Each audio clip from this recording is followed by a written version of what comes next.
आज हम एक ऐसी चीज देख रहे हैं जो सियासत में रोज रोज नहीं होती। लोकसभा अध्यक्ष ओम बिरला के खिलाफ एक अविश्वास प्रस्ताव।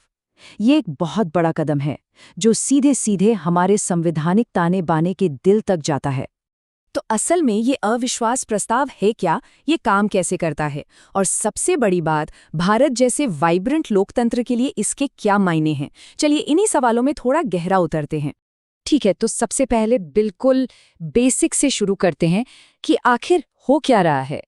इसको ऐसे समझिए, ये सदन के सदस्यों के लिए एक औपचारिक तरीका है ये कहने का कि हमें अब अपने अध्यक्ष पर भरोसा नहीं रहा।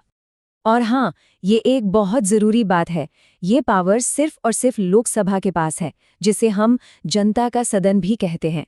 राज्यसभा यानी राज्यों की परिषद अपने पीठासीन अधिकारी को इस तरह से नहीं हटा सकती। अच्छा, संसद में हर बड़े काम के पीछे एक रूल बुक होती है, तो चलिए देखते हैं कि इस मामले में नियम क्या कहते हैं। ये शक्ति किसी आम नियम कानून से नहीं आती, ये सीधे आती है भारत के संविधान से, यानी देश के सबसे बड़े कानून से। संविधान में स्पीकर के पद छोड़ने के 3 रास्ते बताए गए हैं। 1, अगर वो सदन के सदस्य ना रहें। 2, अगर वो लिखित में इस्तीफा दे दें। और तीसरा, जो आज हमारे लिए सबसे ज़रूरी है, अगर उन्हें सदन के एक प्रस्ताव के जरिए हटा दिया जाए। तो जहां संविधान हमें बताता है कि क्या करना है, वहीं लोकसभा के प्रक्रिया नियम हमें बताते हैं कि कैसे करना है, मतलब इस पूरे प्रोसेस को चलाने वाले बारीक नियम।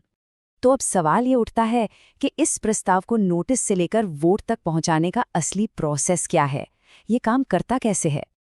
देखिए, ये कोई जल्दबाजी का काम नहीं है। इसके 4 साफ साफ स्टेप्स हैं।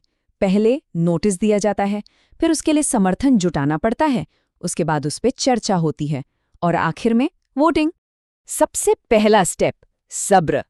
इस प्रक्रिया को शुरू करने के लिए कम से कम 14 दिन का एडवांस नोटिस देना जरूरी है। ऐसा इसलिए ताकि कोई भी जोश में आकर जल्दबाजी में इतना बड़ा फैसला ना लें। इसके बाद नोटिस तो दे दिया, लेकिन अब सदन का ध्यान खींचना होता है। प्रस्ताव को आगे बढ़ाने के लिए कम से कम 50 सदस्यों का समर्थन चाहिए, और वो सिर्फ हाथ नहीं उठाते, बल्कि अपनी अपनी जगह पर खड़े होकर अपना सपोर्ट दिखाते हैं। और यहाँ पर आके थोड़ा सा मैथ्स अहम हो जाता है। पास होने के लिए प्रस्ताव को सिर्फ मौजूद और वोटिंग करने वाले सदस्यों के बहुमत की जरूरत नहीं होती, इसे चाहिए होता है इफेक्टिव मेजॉरिटी। इसका मतलब है सदन की उस समय की कुल सदस्य संख्या का बहुमत, किसी भी खाली सीट को हटाकर। यह एक काफी ऊंचा स्टैंडर्ड है जिसे पार करना होता है। पता है, इस पूरे प्रोसेस के दौरान एक बड़ा ही दिलचस्प रोल रिवर्सल होता है।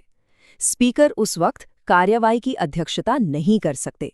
वो एक आम सदस्य की तरह बहस में हिस्सा ले सकते हैं, वोट दे सकते हैं, लेकिन वो अपना शक्तिशाली निर्णायक मत यानी कास्टिंग वोट खो देते हैं, वो वोट जो टाई को तोड़ता है। तो हमने प्रोसेस तो समझ लिया, लेकिन अब आते हैं बड़े सवाल पर। आखिर ये इतना मायने क्यों रखता है? चलिए इसके इतिहास और इसके नतीजों पर एक नज़र डालते हैं। वैसे ये कोई अभूतपूर्व घटना नहीं है। भारत के इतिहास में इससे पहले 3 बार स्पीकर्स को हटाने की कोशिश हो चुकी है, 1954, 1966 और 1987 में। लेकिन यहाँ सबसे ज़रूरी बात यह है, उनमें से कोई भी कोशिश कभी कामयाब नहीं हुई। तो इस सब से हम क्या सीखते हैं? देखिए, ये प्रस्ताव एक बहुत पावरफुल चेक एंड बैलेंस का काम करता है, जो ये पक्का करता है कि स्पीकर सदन के प्रति जवाबदेह है। लेकिन साथ ही साथ ये अक्सर सरकार और विपक्ष के बीच बढ़ते पॉलिटिकल टेंशन का भी एक साफ इशारा होता है।